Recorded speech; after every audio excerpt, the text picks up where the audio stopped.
Assalamualaikum Pak. Waalaikumsalam warahmatullahi wabarakatuh. Ya, bagaimana kabarnya hari ini Pak? Alhamdulillah sehat. Ya, Pak. Terima kasih banyak Pak atas waktu yang diberikan kali ini Pak ya. Ya. Ini ada tugas Pak untuk mewawancari dengan kepala sekolah, tugas dari guru penggerak ini Pak. Jadi ada isi tentang nilai-nilai kebijakan selama ini yang Bapak jalankan ya, bagaimana Bapak mendapatkan kasus-kasus yang merupakan dilema etika atau bukan moral Pak. Baik Pak. Ini ada beberapa pertanyaan Pak yang saya ajukan dengan Bapak. Kita mulai saja ya Pak. Ya, silakan. Selama ini bagaimana Bapak dapat mengidentifikasi kasus-kasus yang merupakan dilema etika atau bujukan moral Pak?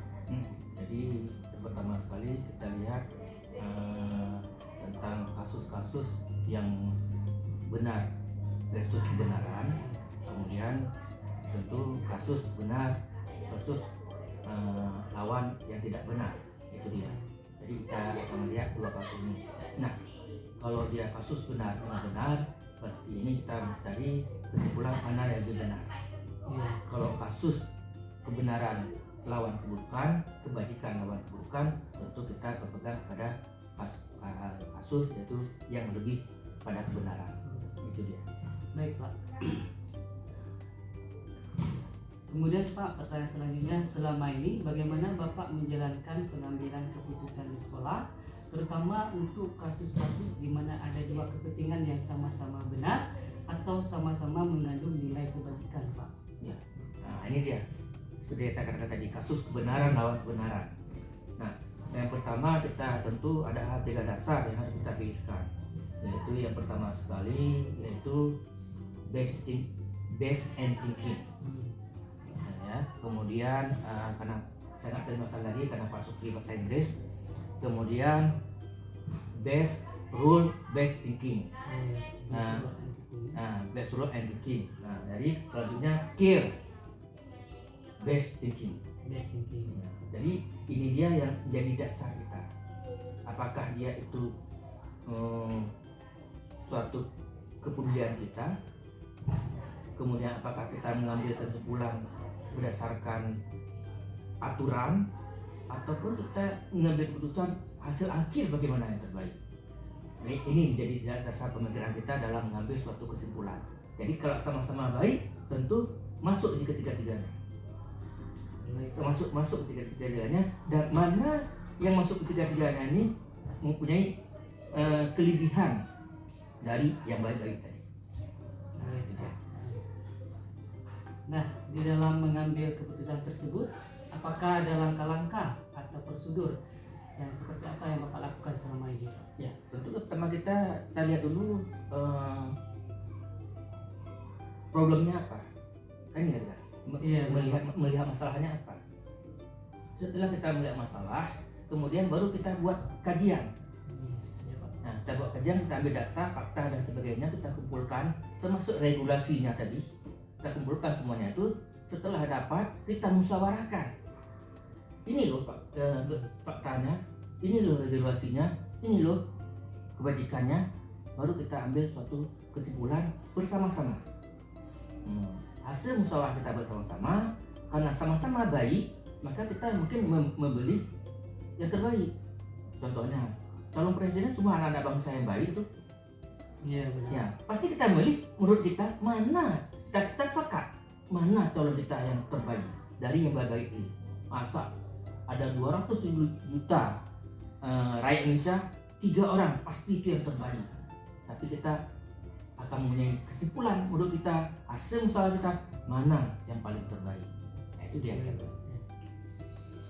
Kemudian hal-hal apa saja yang selama ini yang Bapak anggap efektif dalam pengambilan keputusan pada kasus-kasus dilema etika Pak? Ya, itu yang paling efektif pertama tadi saya katakan tadi, yaitu saya ambil dari segi care, kepedulian kita. Peduli Pak. Nah, jadi kalau kita sudah saling peduli, mungkin ini menjadi hal yang lebih baik pada kita. Karena berdasarkan kadang-kadang memang kita harus melihat the role-nya, kemudian harus kita lihat juga hasilnya. Tapi kalau berdasarkan kita peduli kata tujuan yang baik bersama, ini menjadi dasar pengambilan keputusan. Misalnya, Nah, ada guru kita yang melaksanakan umrah, ya. sama-sama baik. Tapi dia ada dilema istilah melaksanakan tugas. Benar. Apakah kita melarang mereka untuk pergi umrah, ataupun kita paksakan mereka harus membiarkan dia melaksanakan umrah dengan melakukan tugas, atau melaksanakan tugas untuk tidak umrah. Nah, ini yang dilematis. Sama-sama benar, sama-sama untuk kebaikan. Nah, maka kita ambil yaitu care kita peduli kita kepada dia, karena dia ingin mendekatkan diri kepada Allah, berbuat ibadah, kita cari jalan tengahnya bagaimana. Tugas tidak terbengkalai, mungkin sudah diganti oleh teman-temannya, kemudian dia dapat melaksanakan umrah. Umrah dengan nyaman ya, Ya. dengan tenang dan nyaman ya. Ya.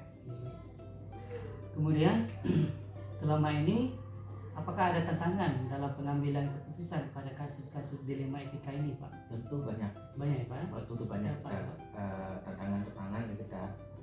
Yang pertama dari segi ekonomi, kemampuan sekolah kita. Itu yang pertama.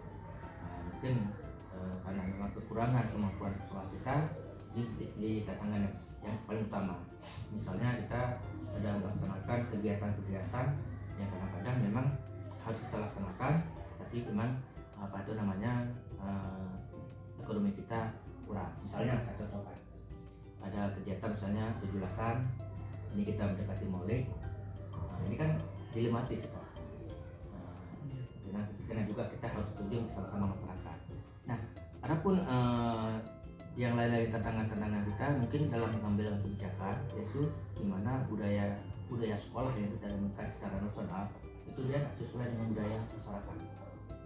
Saya contohkan misalnya, kita sedang mengadakan pendekatan tentang kita mengadakan drum band di sekolah, karena beberapa tokoh masyarakat yang senang dengan musik. Nah, ini yang perlu kita mengadakan. Yang pertama, kita sudah mendekati masjid. Insya Allah kita sudah kerjasama dengan masjid yang baik, dengan tokoh-tokoh masyarakat. Bagaimana kita mengubah pola pikiran mereka bahwasanya kita ingin prestasi siswa lebih hebat dengan menampilkan sekolah kita, apakah itu drum band, apakah itu dia tari yang mereka tidak suka. Kita mulai dari pendekatan. Ini mungkin tantangan-tantangan. Mungkin bisa saja mereka marah sama kita karena kok anak perempuan cuma nari di depan panggung. Nah, jadi ini menjadi tantangan kita. Ya, mudah-mudahan drum band sudah boleh mereka terima. Kita cuma belum ada itunya, tapi kita usahakan nanti untuk drum band di sekolah kita.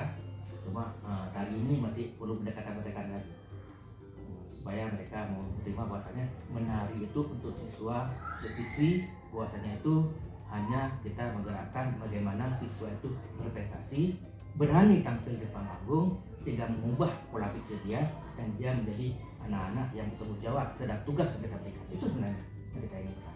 Baik, Pak. Ya. Jadi itu tantangan ya, Pak, ya, dalam mengambil keputusan pada kasus-kasus dilema etika di sekolah, Pak ya. Ya. Ya, baik, Pak. Melanjut, Pak. Apakah memiliki sebuah tata cara atau jadwal tertentu dalam sebuah penyelesaian kasus dilema etika, Pak? Kemudian apakah langsung diselesaikan di tempat atau memiliki sebuah jadwal untuk menyelesaikannya di kemudian hari? Apakah berbentuk prosedur atau seperti apa yang Bapak jalankan selama ini? Ini kasus ya, Pak. Kasus yang kita lihat dari segi dampaknya. Apakah dia itu dampaknya kasusnya itu besar atau kecil? Artinya apa? Kalau misalnya kasus misalnya tentang perselisihan antara siswa, kemudian perselisihan antar guru ataupun antara wali siswa. Nah, itu kasus mungkin yang bisa kita selesaikan langsung di tempat, yang tidak perlu kita ambil waktu. Karena apa? Semakin kita ambil waktu, semakin parah mereka. Pak ya. Nah, itu harus tepat. Walaupun nanti kita perlu menjadwalkan kembali. Nah, kalau kasus-kasus besar seperti tadi, puasanya misalnya ada sesuatu yang mengakibatkan sekolah kita menjadi tidak baik. Ya, misalnya seperti kasus saya tadi, ketika kita ingin melaksanakan tarian di sekolah, ya kan, dan sebagainya, kegiatan-kegiatan yang menurut masyarakat itu tidak sesuai dengan nilai-nilai agama. Nah, ini perlu waktu. Ketika mereka datang, kita nggak bisa langsung menyelesaikan situ. Kita minta butuh waktu ya Pak. Butuh waktu. Kenapa? Kita perlu data, fakta, regulasi, kebajikan. Jadi yang paling penting sekali itu adalah regulasinya, hasil akhirnya bagaimana. Ini saja. Maka kita perlu membuat data sehingga mereka terima. Kadang-kadang miskomunikasi menjadi hal yang lebih kita selesaikan secara cepat, malah menjadi pengurang pada kita yang diserang kita. Baik Pak. Kemudian selain Bapak menjadwalkan waktu itu menurut permasalahannya Pak ya, kasus besar dan kecil. Kemudian apakah ada seseorang atau faktor-faktor yang mendukung Bapak atau mempermudah Bapak dalam menyelesaikan kasus-kasus tersebut Pak? Ya tentu ada. Ada ya Pak. Karena kita tentu kita akan ada bekerja sama dengan tokoh-tokoh masyarakat, komite kita, bahkan guru-guru kita, ya menjadi semua itu menjadi faktor-faktor penentu dalam pengambilan keputusan. Karena mereka inilah mereka mendukung kita. Komite masyarakat sekitar, camat, ya kan, kemudian tokoh-tokoh ulama di sini itu sebenarnya yang mendukung kita. Yang penting tidak miskomunikasi, itu aja. Itu yang menjadi faktor pendukung mereka. Mereka menjadi pendukung kita di sekolah. Banyak juga ya Pak yang mempermudah dan membantu Bapak dalam pengambilan keputusan di sekolah ya. Nah di pertanyaan terakhir nih Pak, kira-kira apa yang bisa kita dapat simpulkan nih Pak selama pembelajaran hari ini Pak yang Bapak sampaikan semua ini? Nah, makanya sebagai kesimpulan kita sebenarnya di sini kelompok saya itu kelompok agama kita wasawirun fil amri, bermusyawarah lah dalam segala urusan. Ini dia sebenarnya.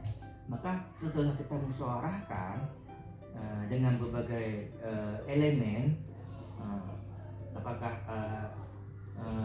kalau di sekolah dengan dewan gurunya, kalau siswa dengan wali muridnya, tetap semua itu kita ambil keputusan dengan bermusyawarah.